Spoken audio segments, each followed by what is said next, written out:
Hi guys, Justin here, and I'm all about worship guitar. This year, for 2024, I'm starting a new series called Worshipify. This is where I'll take its initial sound, maybe it's a classic rock-inspired kind of preset, and then I'll tweak it so that you can use it for the Sunday service. For this first episode of Worshipify, it was brought to my attention that Line 6 Custom Tone releases patches every single week. Instagram alerted me to this and I was drawn to download it on Custom Tone, which is completely free, by the way. It says here that the preset is meant for classic, hard, or progressive rock, and I downloaded it, loaded it into my Pod Go, and this is the preset as it sounds.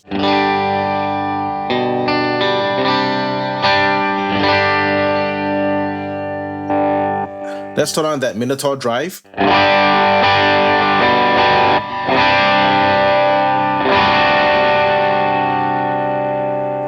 You can hear there's some chorusing or that delay, courtesy of the dual delay and the chorus modulation on enabled. It's a decent preset, but I think we can do a lot more things to it to make it sound more Sunday ready versus a more generic club gig kind of preset. Let's look at the amp and cap section first. The one thing that stood out to me on this preset is that the cut control is set pretty high, and because it's so high, the treble is tamed down.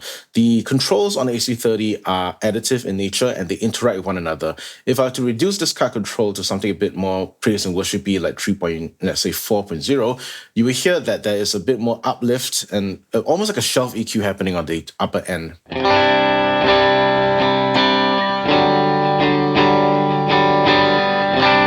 So what I want to do is I want to turn down this cut even more aggressively. I'm going to turn up the treble to make it more clean, and I'm going to turn up this gain right here to 6.0 because I want to have more touch sensitivity with the amp. So this is how the amp tone is going to sound like.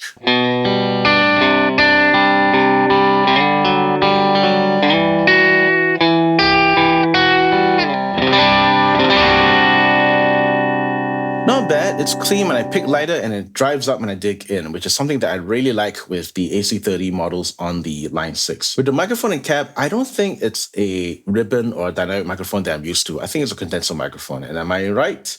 Yes, I'm right, it's a condenser. And the reason why I can hear that is because all microphones have a certain signature within the bass, middle, and treble response. And the way that a mic captures material from the speaker is going to be different from mic to mic. It's going to have different shifts, different focus, different emphases in the frequency spectrum. With condensers, there's a clarity in the mid-range and the upper and lower high-end frequencies. I like how this sounds. I'm not going to touch it. Let's move on to the EQ section, which is completely flat. Nothing is being done to it.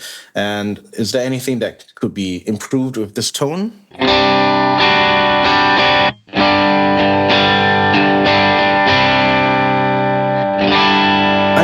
Some of that lower end rumble and notch it out with a pretty high Q, let's say -3. I'm also going to remove a little bit of the cabinet rumble because of the proximity effect. With that microphone position being 1 inch away from the speaker, there is going to be a bit of bass lower end build up in the sound. So I'm going to remove, I'm not going to have it so wide, and I'm going to -3 dB.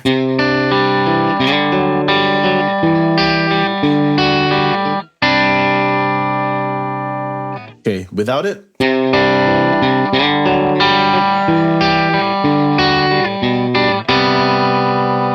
With it.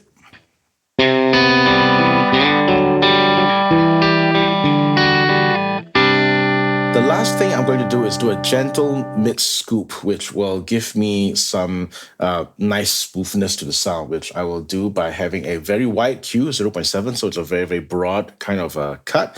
And I have -3 dB, which means that a lot of the frequency surrounding 3.7K is going to be cut as well. So what will happen is that you're going to get a nice smoothing effect. Let's do a comparison before and after. So no EQ.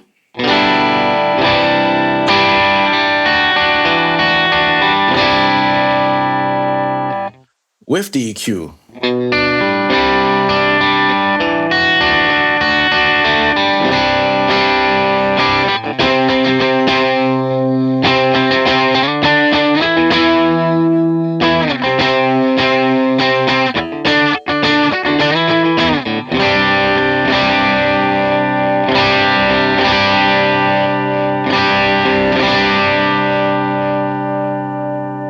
I feel like the sound has cleaned up a lot because of that 3.7K cut. Let's move on to the wet section, and because I don't want to jailbreak this preset, I'm going to have to make each block do several things at once. With the delay block, I'm going to make it a pseudo reverb. And how I'm going to do that, I'm going to choose a delay that will allow me to have a high number of repeats, a high number of feedback, but without getting in the way. And one of those delays that does it very well is the transistor tape. And I'm going to change it to quarter notes, 55% feedback.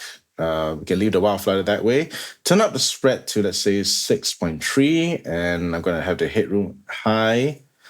Let's hear how this sounds like.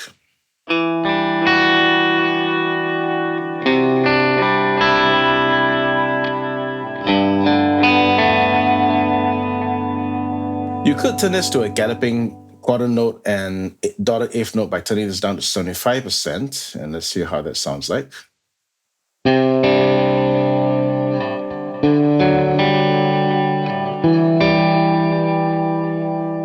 But because the notes are so separated, you can hear that bouncing back and forth, which you may not want in the situation where you want the delay to act like a reverb. So instead, I'm going to put the scale down to 99%, which is just going to slightly offset the speakers and therefore give me a bit more of that wider stereo spread.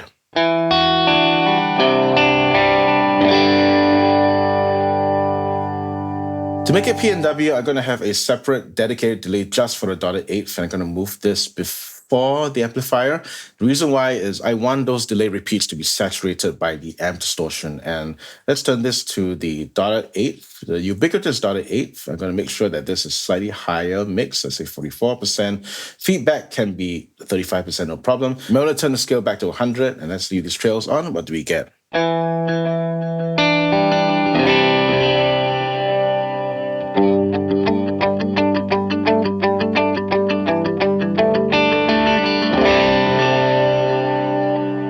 A neat trick you can do with delay to make it multifunctional is you can use this as a clean boost. And how we can do that is to turn up the level control on the delay. I also want to use this level control on the delay as a way of saturating the repeats a bit more.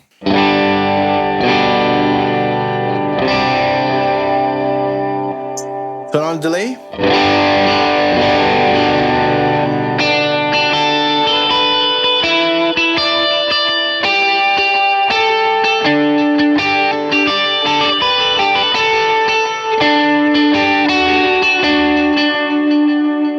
You can hear the tail end of the delay crunching up just a little bit, which is pretty nice on this. Now, one way to get that saturation even thicker is to add a compressor. And because we've got quite a lot of DSP, because we're not using reverb or whatsoever, we can afford to use something a bit more DSP intensive. I'm going to go with the Kinky Comp. Oh, you can start to hear them noise and fizz. I'm going to turn this up to -60 and bring this up to 300. Turn down the mix to 65% because you do want to have that little bit of clean blend to bring back your dynamics. I'm going to turn up the attack and turn down the release, and you get this sound.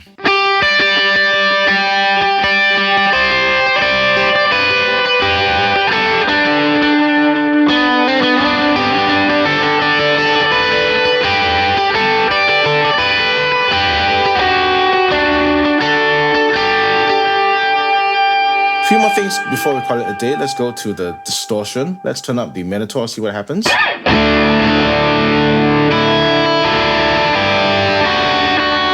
One thing I do want to try is I want to remove the Minotaur and see whether I have enough DSP to do something else, like the error pattern, which is a king of tone. I see it so frequently on your pedal boards. I figure I'm also trying to incorporate it into this patch.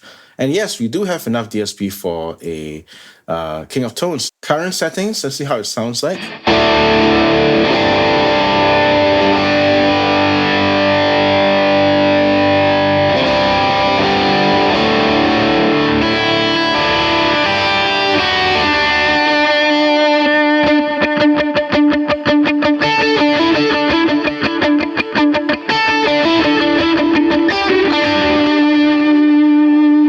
So the clean sounds like this.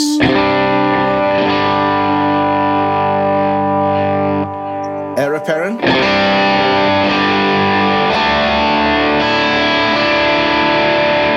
And because we have a clean boost with the delay, we can use the delay as a lead boost.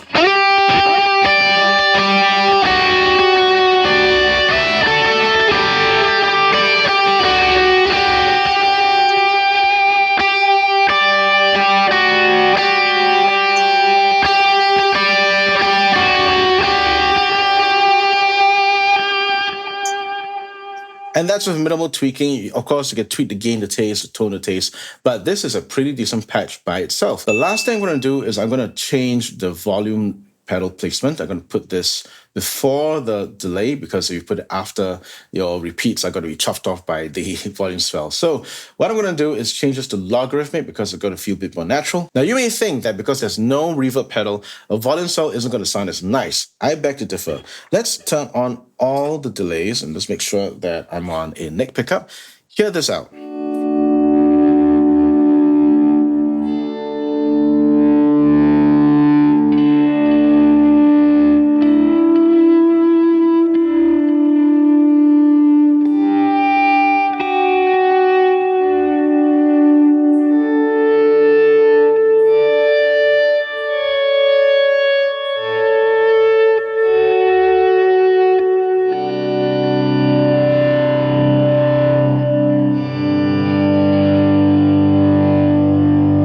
Now that's not a bad sound at all. It may sound a bit dry on the pod go, but trust me, if you play in your church, your sanctuary, which has a natural reverb in and of itself, it's gonna bounce off the walls, interact with the acoustics of your environment, and you will get a pretty nice ambient swell. What I might do is I might make the gain on the heir apparent switchable between two states so that I have a bit more variety in terms of clean tones and distorted tones. So let's assign the gain to FS1 and minimum gain 5, maximum gain, let's turn this up to 7. So clean tone.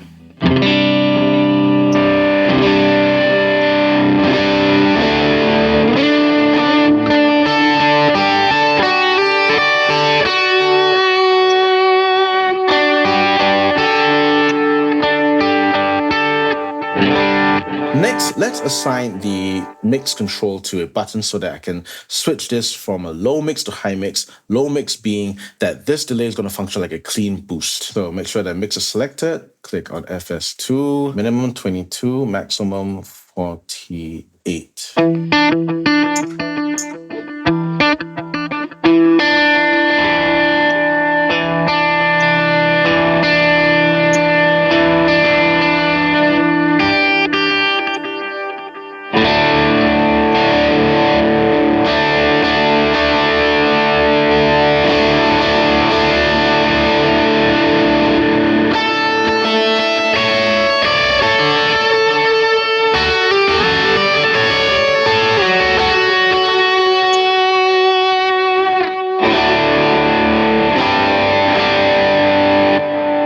And since I've got one last switch free, I might as well make it something a bit more utilitarian by switching out a microphone. Condensers are pretty nice, but I do miss my dynamic microphone a little bit. So what I'm going to do is I'm going to click on microphone. I'm going to click on FS3 and 67 condenser. So this switch allows me to change from the 67 condenser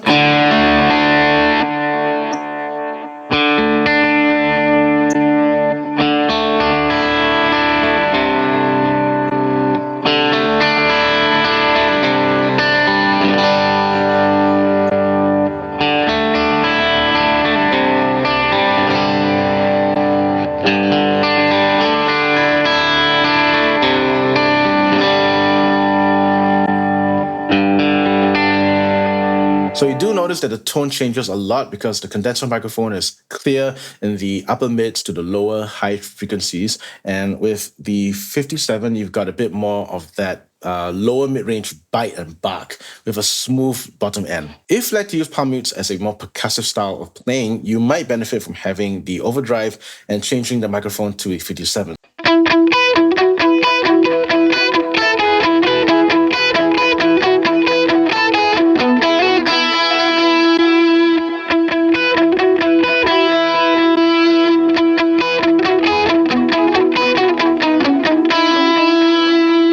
I'll clean up this preset, make the labels look nice and everything Sunday ready. And this will be available as a free update in my Worship Essentials pack that you can find on my Buy Me a Coffee page.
If you did enjoy this video, I have one that's more comprehensive, which will go through every single step of my process in crafting a worship-ready tone. See you there.